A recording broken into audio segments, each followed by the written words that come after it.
এরপরে প্রশ্ন হলো, নির্ধারিত তারিখে বিদ্যুৎ বিল পরিশোধ না করলে আমাদের বিলম্ব মাসুল দিতে হয়, এতে কি সরাসরি সুদ হিসাবে গণ্য হবে? যেই কোনো লেনদেনে, যে কোনো কাজে আপনার আর্থিক দণ্ড যেটা আরোপ করা হয় শরিয়ার দৃষ্টিকোণ থেকে সেটা জায়েজ নাই।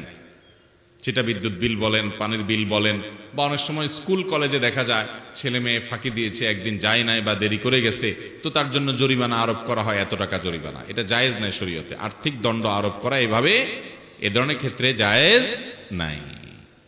বলে তাহলে কি করবে?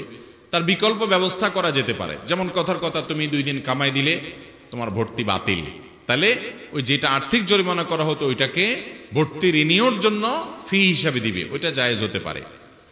এখন কথা হলো, বিদ্যুৎ বিল বা অন্যান্য বিল এগুলো দিতে দেরি করলে তো আমাদের অটোমেটিক অতিরিক্ত চার্জ চলে আসে, জরিমানা চলে আসে।